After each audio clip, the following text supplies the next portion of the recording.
Hi, I'm John Maxwell. When the top companies in the world are looking for trainers, speakers, and coaches, there's one name that stands above the rest, and that's Maxwell Leadership. Our certified team members have gotten proven results for companies all over the globe, and our reputation, I'm proud to say, is second to none. Some of our members have risen to the top of their profession, including the one you're going to meet today. I proudly introduce you to my friend Bob Fabian Zinka. Welcome to the Leadership and Success Podcast with your host, Coach BZ, where we help you lead with purpose and succeed with impact. If you're ready to grow into the kind of leader others want to follow, this podcast is for you. If you're determined to elevate your success and leave a lasting legacy, this podcast is for you. As my mentor, Dr. John C. Maxwell reminds us, everything rises and falls on leadership. Our goal is simple: to inspire you, challenge you, and equip you with insights that can transform the trajectory of your leadership journey. Welcome aboard to another episode of the Leadership and Success Podcast with Coach BZ.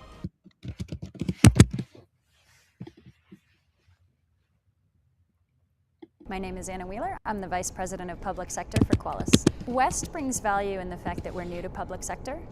We're the industry leader on the commercial side, but awareness and brand familiarity is lacking. So this was a great way for us to come out and get to know the public sector and let them get to know us. I recommend being a visitor at West because you get access to people that are very difficult to get access to otherwise. People come for additional information and they're great about walking around introducing themselves and really looking for various solutions. So having this caliber in one location is unprecedented. So to deter, compete, and win on a global scale, industry and the government have to be more closely aligned. The benefit to sitting down in an environment like West is not only do you have access to those leaders, but you also have access to other, sometimes competitors, integrators, and people where you can sit down and come up with global solutions or understand various needs across the landscape in a way that you probably couldn't have without so many different pieces of input. Well, the importance of West to the region is, as the Navy and Marine Corps' largest show, it's a more cost-effective way to consolidate that leadership in one location. Industry is affected by conferences such as West because they get more hands-on kind of direct feedback from the inline consumer, from the decision maker and the visionaries all the way down to the actual end user. I do find that we get much more open communication with people we don't typically interact with. As being new to public sector, we don't have a lot of the Rolodexes and a lot of the ability to walk into every office, but we've seen every level of leadership walking around the conference, and they've been approachable and open to those discussions.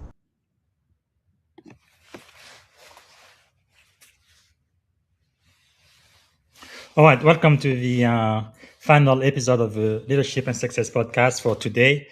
So season 5, we are now at episode 13. I have a very special guest for you waiting in the green room.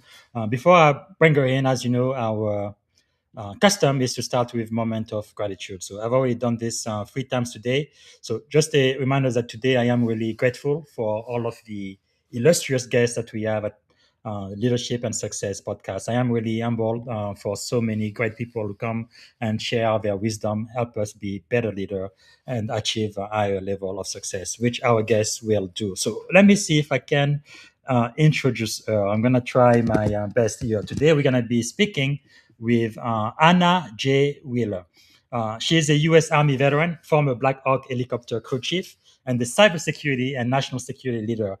She has led at the intersection of mission, technology, and people, from combat aviation to boardroom strategy. Anna's journey is a masterclass in service-driven leadership, accountability under pressure, and building trust in complex environment. Please, ladies and gentlemen, help me welcome to the Leadership and Success Podcast, Anna J. Wheeler. All right. Good afternoon, Anna. How are you doing today? Good afternoon. I'm doing well. How are you, BZ? Good. Really, I'm glad that you are here. Thank you so much for making the time. Maybe we can start. What is one thing you are grateful for today?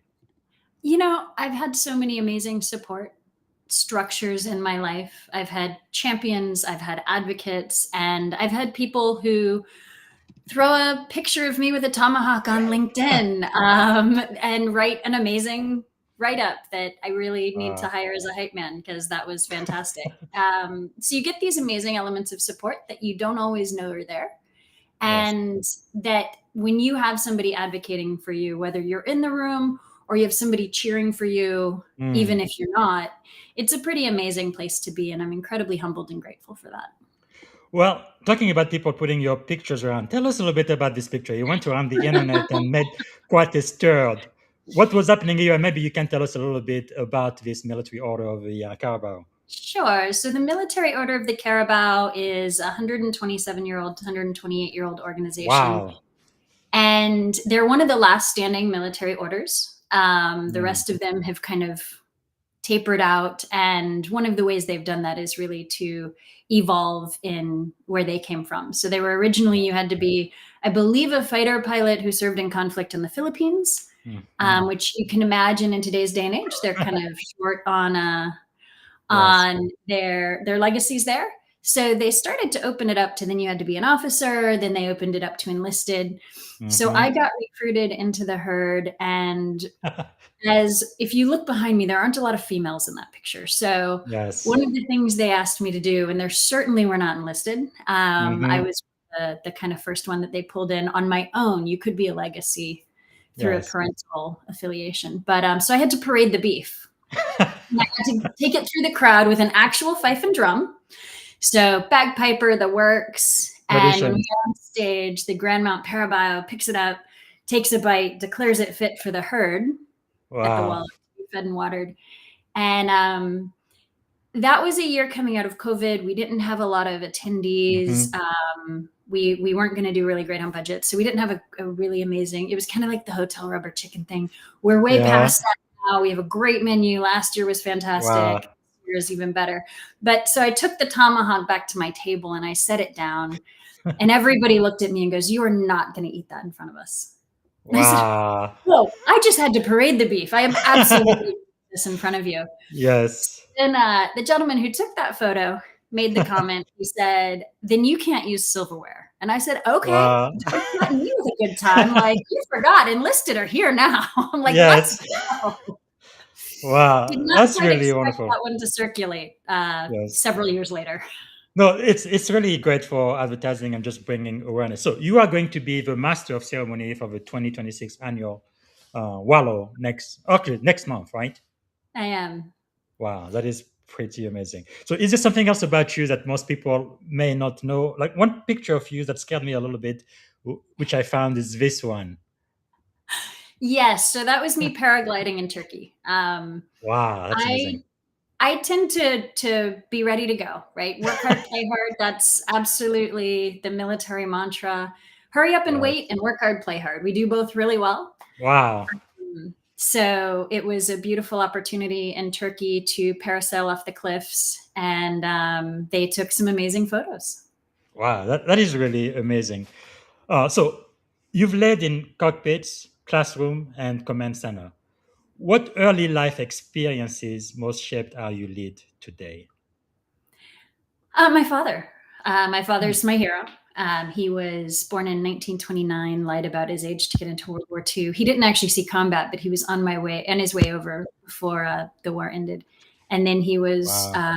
Korean, Vietnam. And by the time I came around, he'd retired from the military, and he was a counselor and a college professor teaching personality and adjustment. And he Wow. taught me that you don't have to be where you're from, and you get to Hmm. shape and decide who you are. And every time you take a step forward or a step backwards, you're deciding where you are on that path. So that level of accountability and um, deliberate motion is something that's always been very much in the forefront for me. Wow, that is quite powerful because the truth is you are also one of the very first, right, female Black Hawk crew chiefs. What did that environment kind of teach you about earning trust quickly? Adaptability for one. And also, there's things you can own and there's things you can't. You can own your Mhm. behavior, you can own how you react. You can't always own how somebody else is going to react, and you can't always fix that. There were points, since I was the only female in my unit for quite a while, that I had some amazing soldiers I served with who stood by me and were there to lift me up. But there were plenty who it didn't matter. And again, this was quite a long time ago, so let's put that in context. But there were quite a few that it didn't matter if I was good at my job or not. I was always going to be considered subpar. And if you can get up and self-motivate for mission and not worry about that aspect, then that is an amazing way to forge your way forward, and also to remember that the right thing is always the right thing. Whether it hurts or whether it doesn't, it's still right. Right is right. And show up every day ready to go. Wow. So being the only female in that environment, what else did that teach you? It taught me to know who's on your side and who isn't. One of my favorite pieces of advice to give people I mentor or people in my team is, if you wouldn't ask somebody for advice, be very careful in how much you internalize their criticism. Because if you ask somebody for advice, it's because you trust them and you believe that they're looking out for your best interest. So if they give you advice or criticism, it's worth it because you know they're looking out for you. And if it's the other way, where you have somebody who's just constantly on you or constantly beating you down and they're not somebody you trust, odds are they're doing it for a place of their own issues, not to make you better. Wow, that's very insightful. Let's talk a little bit about your transition from the Army, and now you've become one of the thought leaders in cyber security. I've met a lot of service members who kind of struggle, right, with their identity after leaving the military. So who did you become after you took the uniform off, and how did you navigate that transition? It was a difficult transition. I went from being the military member to being a military spouse. I had a young child. My mother's health was failing. I ended up moving back to Arizona, going to college. So then I was a non-traditional student. So I have a history in life of never quite being the thing that fits. And really kind of pushing those envelopes. And again, that transition is a lot simpler when you can when you can look to mission as motivation, as opposed to needing the gratification or falling apart when things are hard. I did an interview one day and they kept telling me, "Oh, you're so resilient. You're so resilient. You're so resilient." I said, "No, in the moment, you can't be resilient. You can be tenacious. You can be positive. You can be, you can be a phoenix if you want to, whatever. But resilience comes later. You cannot be resilient in the moment." So it really is, that tenacity is something that has really helped as I drove through. And it was similar, I solve problems. I'm a systems thinker. So when they told me I had 36 months of GI Bill, because I was a Montgomery GI Bill person for anybody who wants to date me, so a long time ago, I said, okay, I have 36 months. Let's go do it. So I got my bachelor's in 2.5 years. I took anywhere from 18 to 29 credits at a time. Wow. And I'm a board member, an advisory board member for the University of West Florida. And I always wonder why they let me talk to their students, because I tell students, I'm like, just because this is how the structure is, doesn't mean that's how it has to be. I absolutely did an end run around the system and went to a professor, said, "I'd like to do an independent study." Wow. And he said, "Okay, tell me why." And I said, "Well, I think I've already got a handle on these aspects. What can I do?" And we worked through it. And he said, "Okay, there's an internship in Congressman Jim Colby's office. If you can get that, and you can do a semester, or I think it was 9 months, in Jim Colby's office, you're going to learn more about government than I could ever teach you. Wow. So do that.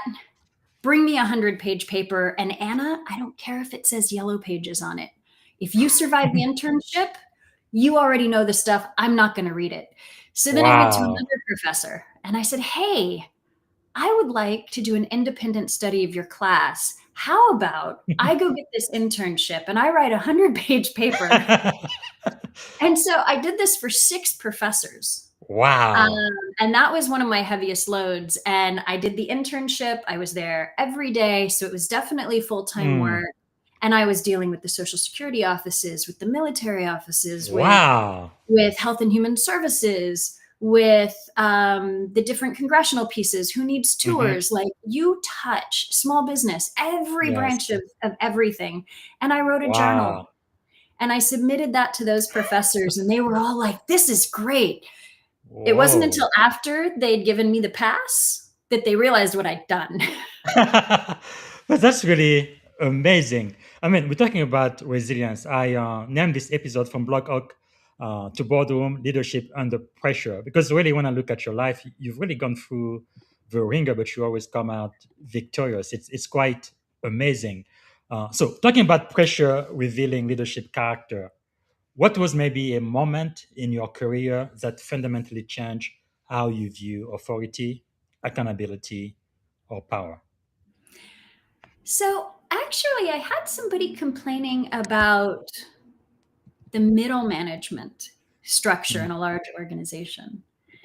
And a systems thinker, I took it apart for him and I broke it down and I said, do you know why this level is so important? And they said, why? And I said, it's very simple. They provide stability to the organization. Like, if you looked on my LinkedIn, it says I am not capable of thinking inside of a box. And that's true. Yes.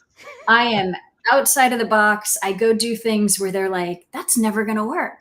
And then it does, if I have the leadership that is allowing me to run with it. Yes. Because they can trust I'm never going to cross an ethical line. I'm never going to do anything that is going to blow back on an organization. And I'm going to take the heat for anything. I will not throw my team under the bus. I'll hold them accountable. But my job is to protect them and get things done. And so when I explain that middle management level is about providing that stability, because if everybody went and flew too close to the sun, we all burn.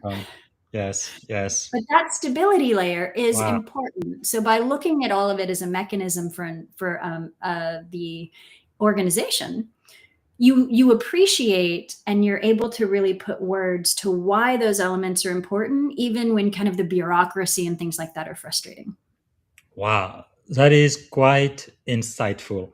Now, another thing you've spoken about openly is choosing to walk away from toxic environment.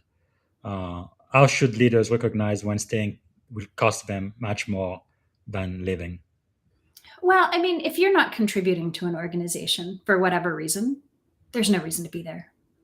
Yeah, it's pretty simple. I was at a company and I was not being allowed to do my job. I was brought in to establish public sector as an emerging market, get the defense teams in place, all of the things. And I brought in highly technical people who knew the space, and they were deemed not technical enough because they hadn't used a product, which didn't make any sense to me. And they went on to be CIOs, CTOs, and CISOs. So like they were executives who were coming because we were going to build something beautiful. And when I couldn't do my job because I had these handcuffs on, I called the CEO and I said, I think it's time for us to part ways. I'd like to negotiate a severance. And he laughed and he said, Anna, if you're resigning, you don't get to negotiate a severance. And I said, actually I do, because the only reason I'm leaving is because I'm not allowed to do what you need me to do. So this is what's best for both of us. And when I told him, I said, look, I'm standing at the end of the pier with cement shoes and my hands tied. Like, I'm not just standing there till the pier falls off and I fall in. I'm not effective for the organization because this isn't working, and you're not effective for what I need. So we need to make a smart decision for both of us. And be the grown-ups. Man, that is incredible. The boldness. It's It's very refreshing. Let me just put it that way. So throughout your entire career, what's a leadership scar that you carry, and what did it teach you that success really never could?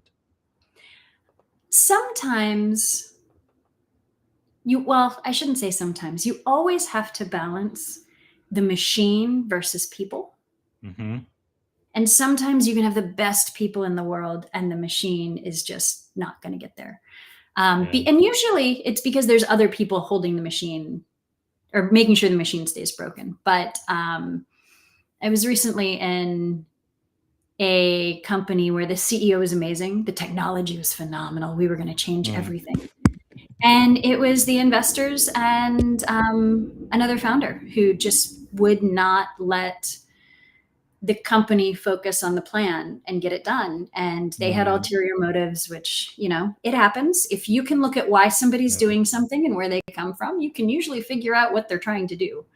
Mm-hmm. And at that point, it's time to where the scar that I had was absolutely believed in both in all three and the CEO. And Yes. I Wow. did longer than I probably should have. Wow, that is quite an experience. And I know in the military, usually, we definitely believe in our mission, and most of the time, the leaders we have are really ethical and moral, and people we want to follow. So that must have been really hard for you. It What? was. Wow. What? It What did was. that teach you? Well, it taught me to pay attention to both, Yes. to understand which leaders are operating toward mission and which ones are operating for themselves. And as a general rule, you're going to have that. Everybody's got levers, right? Everybody's got a reason Yes. to be in the room. Everybody's got a family to feed. Everybody's got, braces or college or a thing, Starbucks addiction, whatever the thing is. But understanding where they are in their journey, what they're focused on, and where they've been is a great way to really pay attention to some of that. And the old adage, when somebody shows you who they are, believe them. Yeah, I learned that from Oprah. I think she learned it from her mentor, Maya Angelou. It's so true. Wow. Okay, let's switch and talk about cybersecurity and cyber risk. You're definitely one of the thought leaders in this area, something I'm very passionate about, but you've challenged the term cybersecurity. I remember now most people write it as one word. I remember when it was written as cyber and then space security, two separate words. But anyway, you've reframed it as cyber risk mitigation. So why does language matter so much in leadership and strategy? Well, particularly when it comes to cybersecurity, it's an unfair expectation, right? If cybersecurity implies that there is a security to the environment, then people have an expectation of safety. Yes. But cybersecurity is not the point, and it's not real. Somebody will get through anything. It's not an if, it's a when, and it's a how, and it's how do you recover. So when you're having the dollars conversation or you're having the mission conversation, whether you're talking to the government or to industry or to investors or to customers, it's not about cybersecurity because the board, that's not how they're tooled. They're Yes. tooled for return on investment. Return on investment is about risk mitigation. So you can come in and say, I need this shiny thing because it's going to be the greatest thing since sliced bread. And if they turn around and say, it's really expensive, what does it do for me? And you're like, it changes your risk profile by 0.2%. They're probably going to say, yeah, 30% of the budget, not worth 0.2%. So have a different conversation. And if you can reframe it to cyber risk mitigation, Yes. then you've level set and you've changed the dynamic of the conversation. Wow. That is quite insightful. Another thing I see in cybersecurity, there are too many of us sometimes we just think tactically, it's about tools and things. So how would you help military officers or engineers to start thinking more operationally or even strategically, right? Thinking in risk, trade-off, and mission impact instead of simply tools? Well, I think one of the things to look at is strategy is used in multiple ways, right? It's kind of a catch-all for how do we put a tool in place? How do we respond to something? How do we get where we need to go long term? So when I say I'm a strategist and somebody else says they're a strategist, I ask them at what point, at what type of strategy are they focused on? And they said, oh, we're going to get this tool installed. We're going to do these things, or I'm working on the response mechanisms. I'm like, great. So there is event-driven strategy. There's a response. There is a foundational, like, here's what we're doing in the short term to implement. There's an implementation strategy. And then there's kind of like the destinational strategy, which how do I get way over there, whether I know where over there is or not. So one is very, where am I right now and what do I need to do to stay standing? One is, what is the journey? And one is, what is the destination? And if you can look at those elements, it really helps you put a larger picture and understand where you fit into that picture. Well, quite insightful. Now, another thing about cybersecurity, one thing I usually tell people when I make presentation is, if you truly want a system that's 100% secure, basically you have to shut it down and bury it under the sea. It's secure, nobody is using it. As long as you turn it on, there is always risk, right? So you have to think about resilience. So what mistakes have you seen kind of leaders make when they promise security instead of resilience in your experience? Yeah. See, I have something that's secure right here. Yes. Right? Nothing can get to it except liquid. So it's still not secure, right? It's just a thing. No, I mean, as we're having these conversations with helping get ahead, again, if you take the promise of security out, because that's not what you're doing. Yes. And you say, here's all of the risk. Here are the things that are important. Here's where we could see something. Here's where we couldn't. And here are our plans. That resiliency conversation is 100% tied to risk mitigation. We have risk mitigation. Great. Here's our risks. Oh, when those things go wrong, what will we do? Yes. Oh, resiliency. Those plans have to tie together, and they have to have buy-in by the leaders who own each of those elements. Powerful. I believe this is Joel is asking you, when you take a leadership role in an established organization, how do you introduce new ideas without becoming a threat to the establishment? That's a very good question. So do you move quickly or do you take time to understand the culture?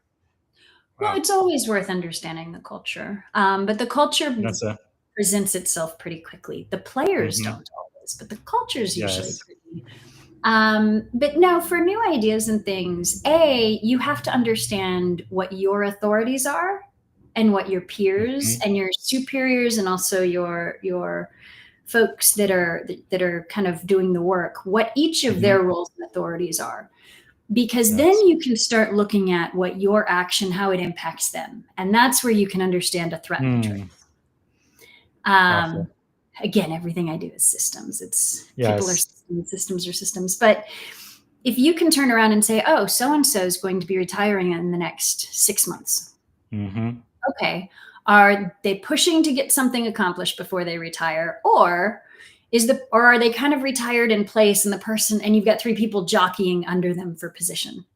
That's important to know. Those dynamics and those undercurrents are always interesting. And in the military, it's incredibly important because people are constantly moving around.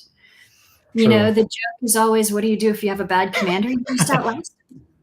Yes. Because after 2 years or so, you're going to get a new CEO.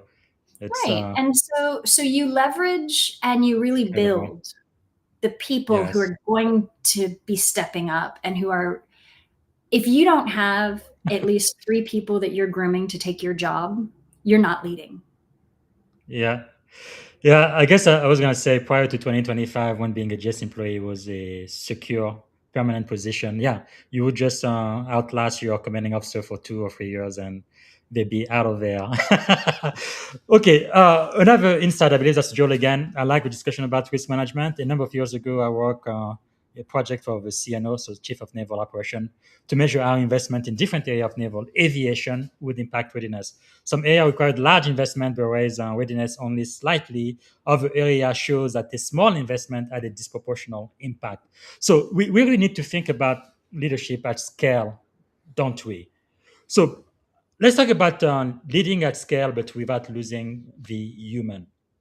So you've helped shape multi-billion-dollar cyber portfolio. Congratulations! That's really great achievement. But how do leaders maintain ethical clarity when operating at such a massive scale?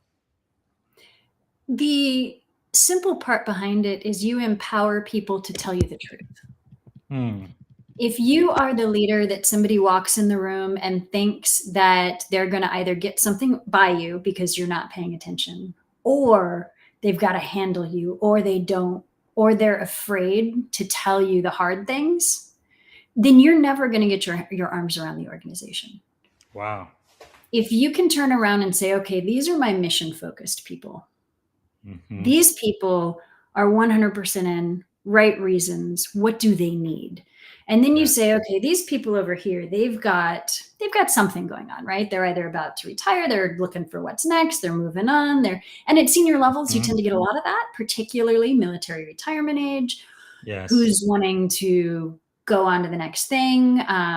There's a trend over the last 10 years where a lot of senior leaders have been making sure that they, 3 years before they retire, they go say, how do I make sure I leave without OCIs? Mm-hmm. Right? All of those things at play come into how you look at these large organizations and the amazing parts of the infrastructure. But Yes. the thing you can't ignore, you can't get lost on the shiny object. You have to be sure that you understand the connective tissue between each of those elements. And the only Mm. way you can do that is to really bring in and embrace the people who either own those projects or maybe even a level down, a PM who's really driving it and has all the frustration. Yes. On the defense side, we have the the new CIO coming in for the DOW. We have Mm-hmm. a lot of moving pieces, but this is one of the first times we've seen so many people who have no background in the DIB. Mm. And they're not coming in because they want a bigger, better job later. They're coming in to fix Yes. things. And they're Yes. doing it with the right purpose and they're doing it with the right interests. And they don't care who's beholden to who. And it's a Mm. really interesting political climate right now for that reason. But we Yes. really have some strong leaders who they left huge jobs in industry Mm. to come in and help and really try to get this right. Some Yes. of the things, there's a lot of political questions going on and there's a lot of hot button topics, and we don't need to touch any of those. Mm-hmm. But you have leaders who come in who say, look, I am stepping down from roles to come do this because I Yes. want to get the budgets right. I want to make Mm. sure we're modernizing the things that need to be modernized. And I want to make sure that the warfighter has what they need in a secure mission. Yes. That's so exciting. Mm. Yes, and also, by the way, when you say DOW, so that's Department of War. Myself, I'm still getting used to that. I've known it We as DOD my entire career, but yeah, it's a lot of changes happening. So we really need to be flexible. Uh, and here, the truth must be safe. I couldn't agree 100%. more. Yeah, I believe that's Joel. Again, thank you so much, and that is so true. So the incoming Department of War, Department of Navy leadership is quite exciting the work they're doing, and I believe I don't know if this is the first time, but it's a woman. I'm connected with her on LinkedIn. Her name will come back to me. She just got confirmed. The CIO The for Honorable Department of Kirsten War. Davis. Kirsten, yes, yes. She's really strong. I'm really happy she's there, and hopefully she's gonna be on the Leadership and Success podcast sometimes this year. But yeah, it's really powerful to see how all of that comes together. So you've been a chair of a large women's network, and we used to call DEI diversity, equity, and inclusion facilitator. But regardless of the label, what do leaders misunderstand most about inclusion? Because we know from the research that teams that are more inclusive and diverse outperform monolithic teams every single time. So, how can they do it better tomorrow? That is the question. Leaders I don't, who misunderstand inclusion. yeah, I don't know any leader that does not want a diverse team. Yeah. Not one. I know people who want the best candidate and they don't want to feel like they can't have the best candidate because they're filling Hmm. a slot. This is not a super popular thing I'm about to say, but veterans preference, which I have and I appreciate, Hmm. is difficult for me because if you put two resumes next to each other and they're solid, the veteran should absolutely be the tiebreaker. No problem. Hmm. But we don't always see that. We see somebody who's not quite as qualified, who's, if we have a point system, they're getting extra points, and then they come in and it's difficult. Yeah. So the same thing is happening over on the DEI side. People just want the best candidates. They don't want to feel like there's a quota. Hmm. I have yet to see a leader that says, I don't want X in my organization. I have yet to hear a leader say, I only want X in my organization. That mentality, I feel like we've gotten away from. And Mm. then we're looking at, particularly in the cyber world, we have over 700,000 openings right now. And I think it's actually Yeah. up to 1.2 million or something like that by the end of Yeah. 2026. And if you've got 6 resumes and you don't have pictures, and some organizations are even stripping out names, Hmm. awesome. Then what should be, why should that demographic conversation come into play? If you have Yeah. one strong resume, strong interviewer, I think people are happy to see everyone have a voice. Hmm. The ERGs are still going strong. The employee resource groups, which tend to have a focus to make sure that those voices are being heard. People just don't want to Yes. feel like they're being pigeonholed. Hmm. That's a good way of looking at it. Uh, and another thing you have said is facilitation is about walking beside people, but not leading them to the actual answers. I think That was that's the quite hardest certification I've ever taken in my insightful. Yeah. So, how does that life. mindset kind of change leadership behavior in high pressure environments? It's listening for understanding. Yes. I know that as a leader, I am a I am a very efficient communicator. I want to get to the point. I don't need a lot of fluff. I don't need, if I need background, that's great, but I don't need to know whose dog, Hmm. Walker did whatever. Like, I don't need any of that. But sometimes people need to take you on their journey. And so for me, the first time I took my facilitator test, my tester actually stopped the test and said, Anna, there's no way you're going to pass. He goes, I don't get it. Because in Hmm. training, like, you were on it. You had everybody, like you had the class on it. Like you were Yes. doing the thing. And like right now, like we get, the answer. You can't do that as a facilitator. Hmm. And so he had me sit with his co-founder for a couple of hours, and then I took the test again. And at the end of the test, he holds up this big, the 5x8 card, and it's blank. And I said, oh God, did I fail again? And he looked at me, he said, no, this is where I write where I took points off. He goes, I've never seen anybody come through it clean. He goes, you're a completely different person this conversation. Wow. And I said, yeah, because I realized it wasn't about fixing a problem. It was Hmm. about helping somebody on a journey. Wow. And we forget that in the boardroom or in the executive levels. Hmm. We've got so many things coming in, we got to move. We don't think about the fact that when somebody comes in and says, hey, this just happened, Yes. or this needs to happen, let's figure out why. So Hmm. as a facilitator, it's helped me bring that into my culture, as how I work as an executive. As a Yes. consultant, it's helped me do organizational assessments. As a strategist and fixer, it's so many times you send somebody into, like, you'll watch people on contract send somebody into a struggling contract.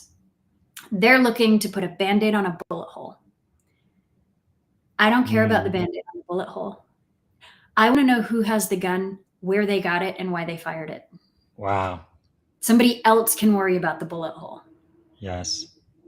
Wow, that's definitely a different way of thinking. And also throughout your career, you've usually been the one and only woman in the room. And I know you do a lot with mentorship. So if a junior officer or even an engineer come to you and says, okay, I do want to lead, but I don't look like the leaders I see, how would you respond?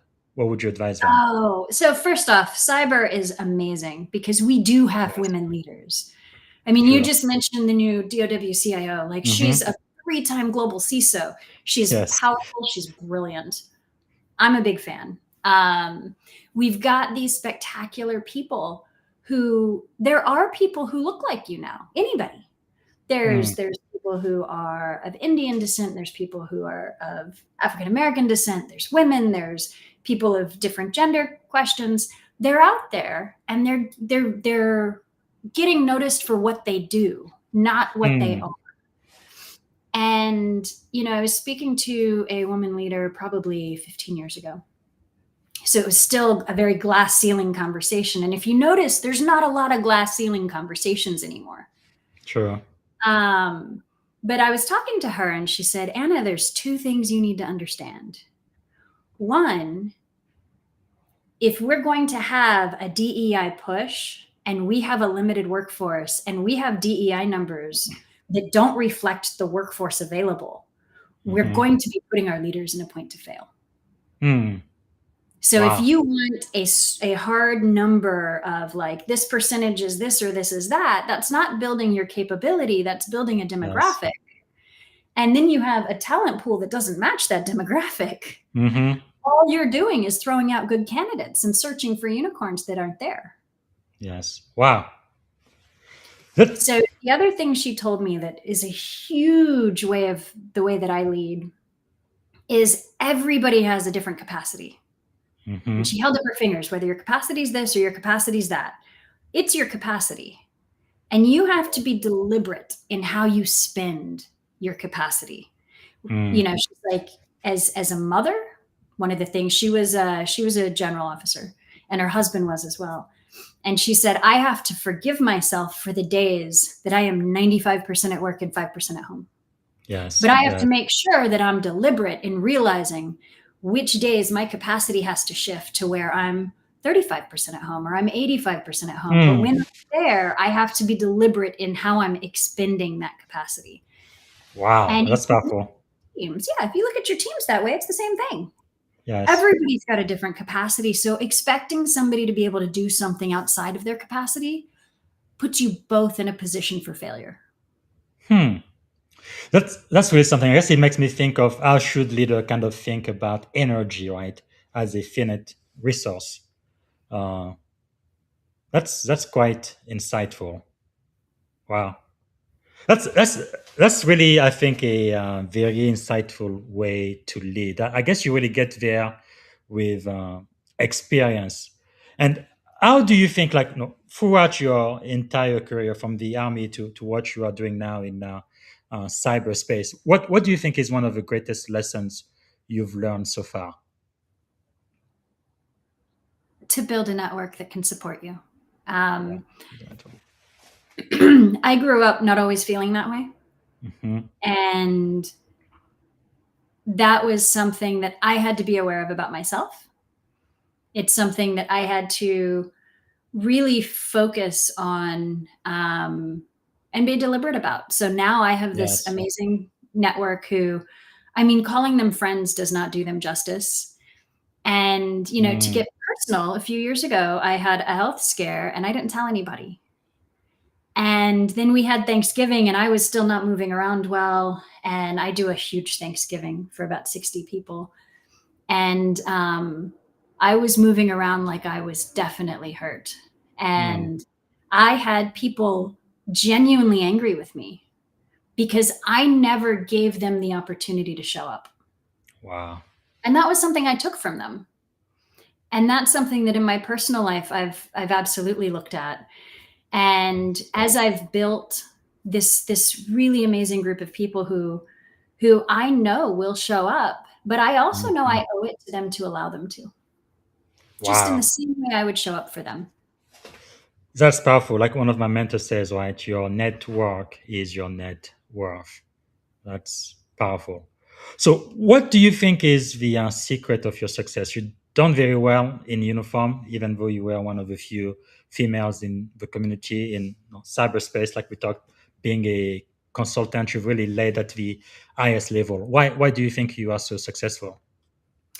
Authenticity.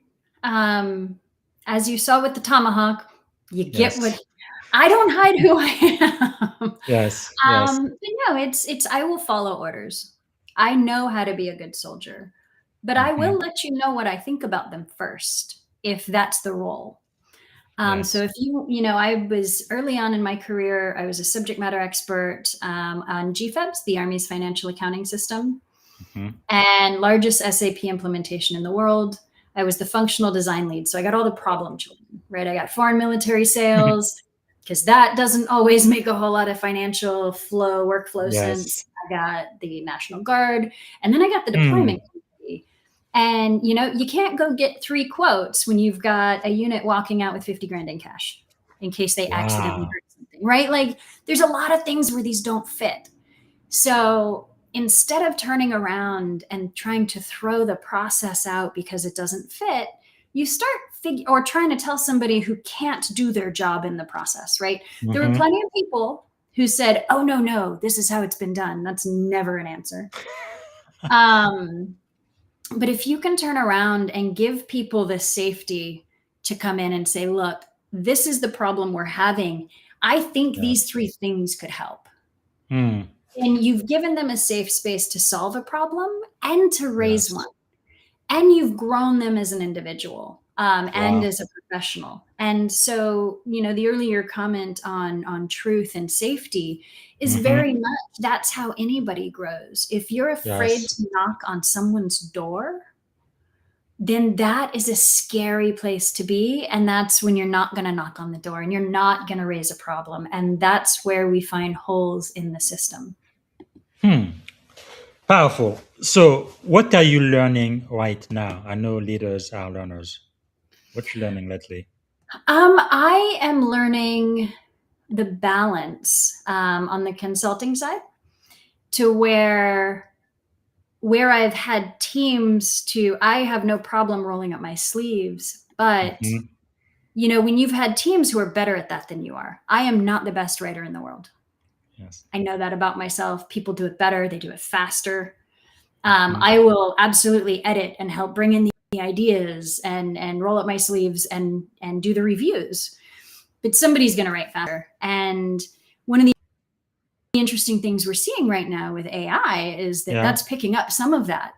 But somebody knowledgeable has to be willing to go through and shred it as well, Yes. and make sure that it's right. So doing the whole end-to-end process is very different than what you do in a large organization with big teams and everything Hmm. else. So that's been a little grounding, but enjoyable. Yes. I've been doing a lot of overseas stuff, so that's always fun too because I love to travel. Wow, that's really, really cool. I mean, your life is really full of adventure, just as I can prove just by this picture. This is scaring me to death just to look at it. Wow, it's really awesome. So Jumping off the cliff was the fun part. wow, that's just incredible. I don't think I will ever try that. Not for me. So let me ask you this: if you could choose 3 people to have dinner with, they could be alive, dead, or even mythical figure. Who would you choose and why? 3 people to have dinner with. I would love to have dinner with Churchill. Hmm. Winston Churchill. Um, Absolutely. I think because he refused to buckle to political Yeah. pressures and he drove things because he knew they were right. And he empowered people who most people had like kind of Yes. they were definitely they're out of the box thinkers, Yes. right? He figured out how to let a hammer be a hammer, Mhm. and that not everything needs a hammer. Yes.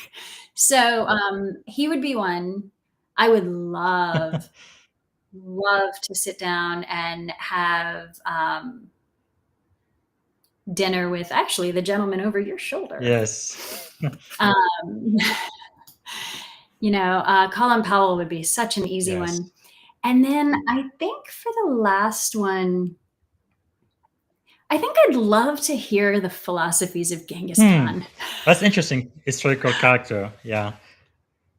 Probably got some stories to I say. mean, I think I would love to understand the empire building and Yes. which parts mattered and which parts didn't. And Yeah. That's interesting. I would love to see one of those figures look at how people have portrayed them and be like, Yes.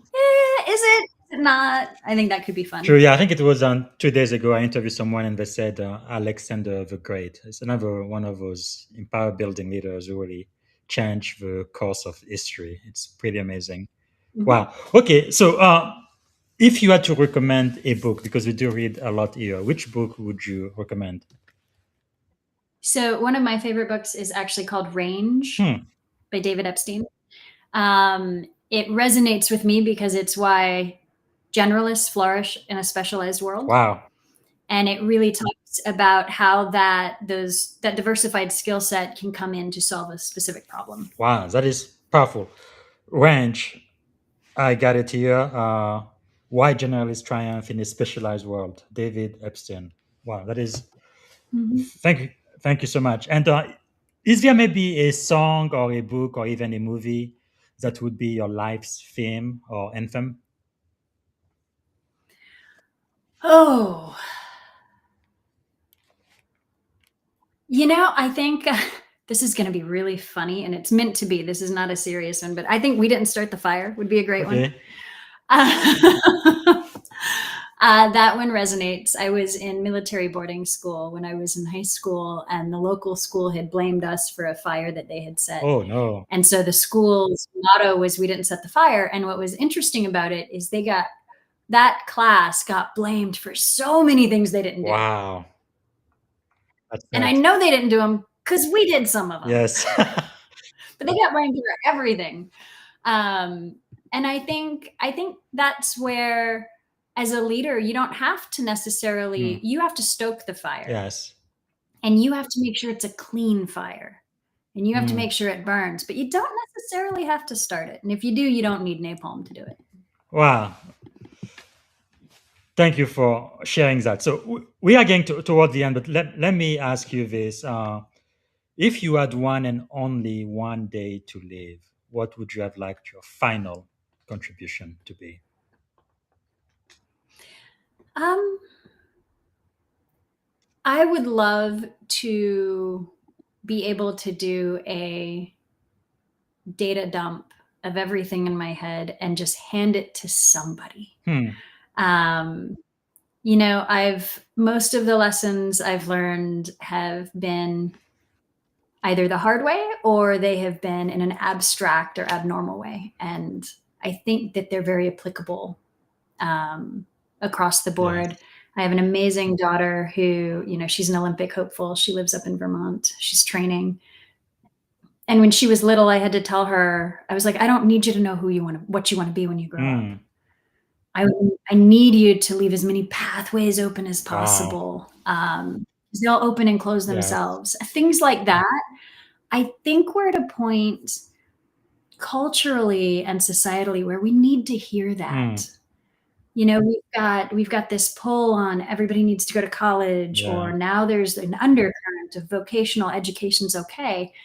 And really it turns into find something you're passionate. So I would love to take some of that and make those applicable and available. Wow. Which things like this podcast do. So thank you for the opportunity. Absolutely. So privileged for you to be. Actually, you made me think because you've also spoken about a future role maybe in diplomacy or maybe an ambassadorship, which I think would be really cool. But what leadership gaps do you see right now globally that prepared leader must kind of step into? Well, I think I think if you've anything in the US government, if you've ever looked at the plum book and you see how many vacancies there is always a lot of openings. And so finding the right people and the right pathways to get through to those things, those are part of it. Yes. For me, I do believe that I would like to do something international at some point. I don't think I'm there. I don't think I'm ready for that yet.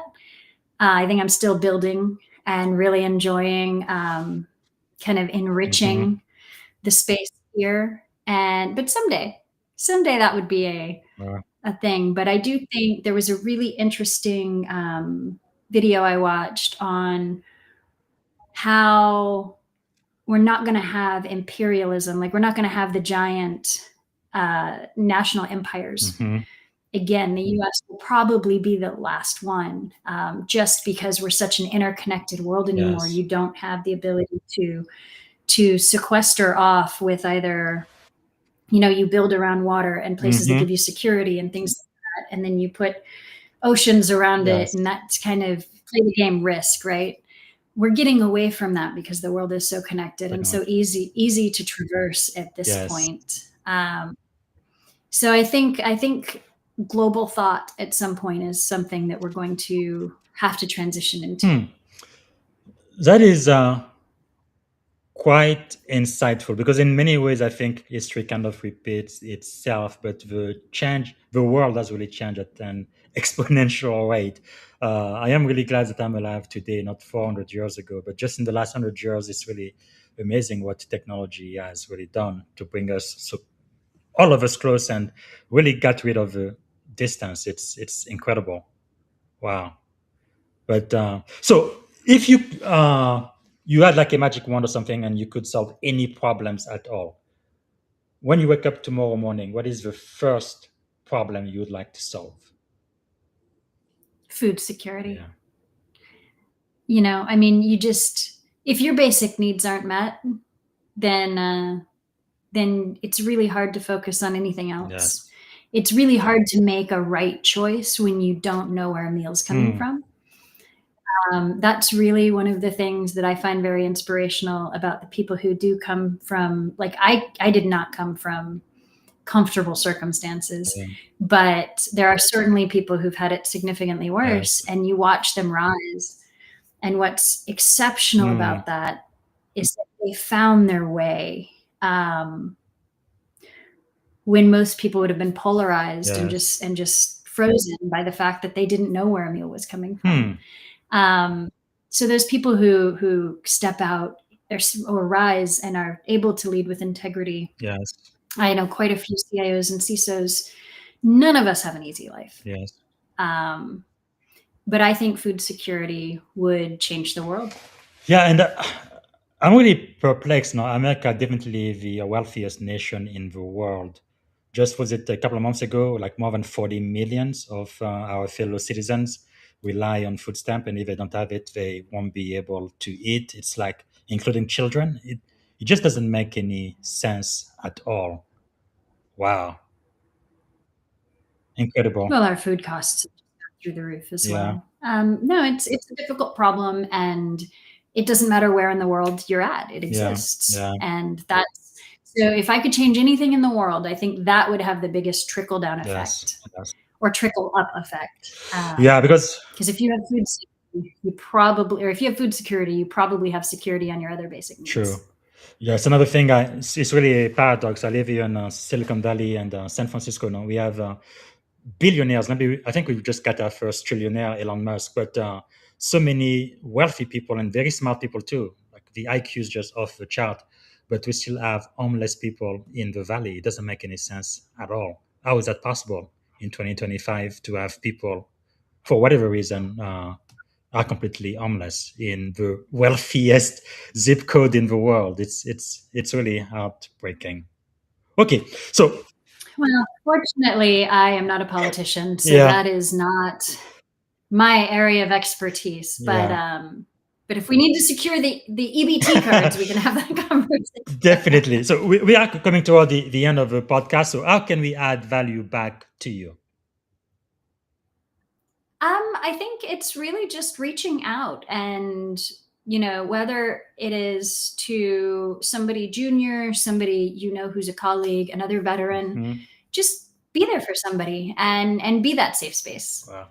So I think those are the easiest things that are the call to action that anybody can do. Yes. And for those of you who are interested about that tomahawk steak, come to the Wallow. We'll have a good time. Wonderful. Well, thank you so much for your time, Anna. So let me ask you maybe what I believe is one of the most important questions I ask.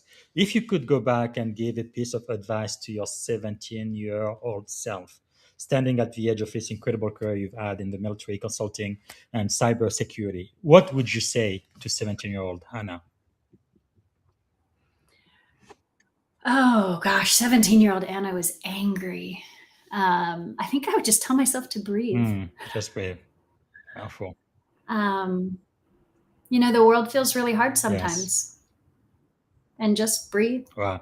Well, you've been such an inspiration and you are so resilient, really a role model for everybody to follow. It's really incredible. So to end, we're going to end in a couple of minutes. Let's do this lightning round, rapid fire. Don't take too long to think. But what is one word that comes to mind that defines great leadership? Honest. Okay. Morning routine or practice that keeps you grounded? I have an electric toothbrush. I do squats while I brush my teeth because I'm a captive Wow. audience and I'm like, okay, I've got 3 minutes where I got to do something. Amazing. Okay. A book or a quote that changed your life? Well-behaved women rarely make history. Wow. Okay. Who inspired you the most today? Who inspired me the most today? My daughter. I've never seen anybody so committed to the next 3 Olympics. Wow. So she's a rower. She's up there just getting it What's done. the leadership habit you refuse to compromise on? Integrity. And what is a question every leader should ask themselves frequently? Would I want to work for me? Would I want to work for myself? Great question. So what did you want to do when you were a kid? When I was a kid, I actually was failure to thrive and I wasn't supposed to live. So I didn't really see a lot of future. But I was very driven to go into the military. Wow. And you did just that. Congratulations. Wow. I thought I'd be a lifer, but then I had my daughter and that changed. But thank you. And thank you for your service as well. I guess we had something similar in that because when I was a kid, I was sick all the time. And because I was able to survive, I wanted to become a military doctor because it was a military doctor who saved my life. Now I ended up joining the Navy. I'm not a doctor now, I'm a technologist, but that was what I was thinking. Wow. Thank you for sharing that. So what are 3 adjectives describing you as a child? Ooh, tenacious, obnoxious, angry. Okay, as an adult? Still tenacious, gracious, and powerful. All right, the very last question, and this is it, because I've already asked you, right? Is there a question I should have asked you that I didn't get to ask? Anything else you wanted to share before we end the show? No, I think one of the really beautiful things about being a leader is you can be strong and kind. Yes, strong and kind. And I think we've kind of covered that. Yes, that is so powerful. Really, there is no reason not to be unkind, is there? Wow. It's come through it's come through cycles, right? It used to be when we were having that glass ceiling conversation that kindness was weakness. You'd asked earlier about what I am not nice. I am not nice in any way, shape, or form, but I am kind. Yes. And I do think those words are very different. So I think as we look at all of those elements, like I think it's important to say, you know what, I can be strong, I can be firm, I can be very hard edged and still be kind. Yes. And I think we've got some pretty amazing leaders that embody that in this current. I'm very excited about that. You've really given us a lot to think about. Thank you so much for being one of our master teachers today. The very last question, and this is it. What is one word that represents our shared experience on this podcast today? One word. Leadership. Thank you so much. And I'm so grateful. Everybody, Anna Wheeler, thanks again. Really appreciate that. Thank you. And thank you for having me. Appreciate that. All right, everybody, this is the last regular podcast for today. This was season 5, episode 13, if you can believe that. We are only on January 8th today. But really, really grateful to Anna Wheeler. So I want everybody to please follow her on LinkedIn. Like I have shown before, her LinkedIn address. Wow, I've had quite a few people here. So here we go, Anna-Wheeler-Leidos. So we are really grateful for that. So right after here, I guess in about 20 minutes, I will have my special edition podcast about the book of Proverbs. Again, this is not a religious podcast, but it's about ancient wisdom mentoring from the book of Proverbs. We're going to be focusing on ancient wisdom and leadership lessons from the book of Proverbs. Today is January 8th, so we're going to read Proverbs chapter 8. We're going to do Proverbs chapter 9 tomorrow, and then at the end of the month, on the 31st, we will read all 31 chapter. It's something I started doing when I was about 12, 13 years old. Every year, I read the book of Proverbs in January, and then when I got married, I did that with my wife. So this is the first time I am taking this public. So I hope you can join and provide your insight as well. And then on Sunday, I will have a pleasure to speak to another cybersecurity leader and a female as well, Daya Ramesh, cybersecurity leader, founder, operator, and a mentor. We're going to be talking about cybersecurity being existential. I mean, I'm really excited when I see more and more women getting into the field of cybersecurity, because when I started this about 15, 20 years ago, it was mostly male and mostly white. And it's really good to see the diversity in leadership in this special field. And then the following week, I believe on Wednesday, I will have a pleasure to speak to Lisa Fenn. She's a mentoring architect. She wrote 2 best-selling books on mentorship, The Mentor's Guide and Bridging Differences for Better Mentoring. She also has a TEDx talk about mentorship. I think more than 1 million people have watched that. And on the same day, I will be speaking to Commander Erica Dobbs. Like me, she joined the Navy as a seaman recruit, lowest rank in the military, and she retired as a commander, 05. Only 2 promotions away from being a flag officer. And she's now a tech CEO. So we're going to be talking about seaman recruit to Navy commander turned CEO. You don't want to miss this. All right, that's all I have for today. And again, the books that Anna recommended, Ranch, Why Generalists Triumph in a Specialized World by David Epstein.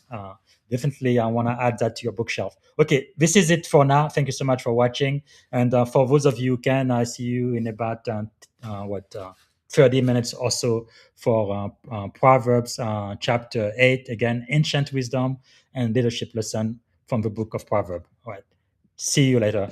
Bye. Thank you for tuning in to the Leadership and Success Podcast with your host, Coach BZ. If today's episode added value to your leadership journey, be sure to subscribe, share, and join us again for more wisdom nuggets on how to lead better and achieve greater success. Remember, leadership is the most critical skill of our time. The world will always need leaders to inspire others, drive innovation, and execute meaningful strategy. So why not count yourself among the bold leaders shaping the 21st century? Until next time, stay inspired, stay committed, and keep leading with excellence.